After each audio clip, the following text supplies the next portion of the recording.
বঙ্গসেনার কার্যক্রম চালু রয়েছে। বাংলাদেশের সীমান্তবর্তী জেলাগুলোতে ব্যাপকভাবে বঙ্গভূমির প্রচার চালানো হচ্ছে। বনগাঁ, বগুড়া ও গোবরডাঙ্গা কলেজের যুব ছাত্রদের মধ্যে এর প্রভাব বাড়ছে। চলছে অস্ত্রশিক্ষা। সেনাধ্যক্ষ কালিদাস বৈদ্য অবশ্য ব্যাপারটিকে সত্য বলে মানছেন না। একটি সূত্র মতে, আনন্দমার্গের আদর্শে বিশ্বাসী আমরা বাঙালি, চাকমাদের শান্তিবাহিনী এবং একটি ভারতীয় গোয়েন্দা সংস্থা বঙ্গসেনাদের পুরোপুরি সামরিক প্রশিক্ষণ দিচ্ছে। এ প্রসঙ্গে কালিদাস বৈদ্য বলেন, এই মুহূর্তে আমরা অস্ত্র প্রশিক্ষণে পা বাড়াচ্ছি না। আগে যথেষ্ট লোকজন হোক, দেশ বিদেশে ব্যাপক প্রচার হোক, তারপর। তবে অস্ত্র প্রশিক্ষণের প্রয়োজনই বাকি। যথাসময়ে ভারত সরকারি অস্ত্র ও সৈন্যবাহিনীর দায়িত্ব নেবে। বাংলাদেশে হিন্দু লীগ গড়া হয়েছে বলে জানান বিএলও নেতা সুব্রত চট্টোপাধ্যায়।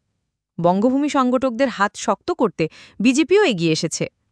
তবে বঙ্গভূমি আন্দোলনের 4টি গ্রুপকে একত্রিত করে ঐক্যবদ্ধ শক্তির মাধ্যমে সম্ভাব্য ভবিষ্যতের দিকে এগিয়ে যাওয়ার তোড়জোড় শুরু হয়েছে। এই সমন্বয় কমিটি গঠনের মূল হোতা অবশ্যই ডাক্তার কালিদাস বৈদ্য, যার একমাত্র উদ্দেশ্য ধর্মের ভিত্তিতে বাংলাদেশকে আরেকবার বিভক্ত করা। এভাবে স্বাধীন বঙ্গভূমি আন্দোলনের নামে যে বাংলাদেশ বিরোধী চক্রান্তি অবতীর্ণ হয় তা নয়, বরং বাংলাদেশকে গ্রাস করারও পরিকল্পনা করে। এ ব্যাপারে ঢাকার ইংরেজি সাপ্তাহিক ঢাকা কুরিয়ারের সহকারী সম্পাদক ইর্তিজা নাসিম আলীর সাথে ডাক্তার কালিদাস বৈদ্যের একটি সাক্ষাৎকারের উদ্ধৃতি দেওয়া যায়। ১৯৮৯ সালের মে মাসে প্রকাশিত ওই সাক্ষাৎকারে ইর্তিজা নাসিম আলী কালিদাস বৈদ্যের কাছে প্রশ্ন রেখেছিলেন, আচ্ছা বলুন তো, বঙ্গভূমি আন্দোলনের বিকল্প কি হতে পারে?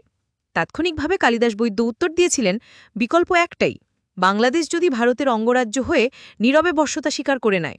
এই বশ্যতা স্বীকারেই কেবল বঙ্গভূমি আন্দোলন বন্ধ হতে পারে।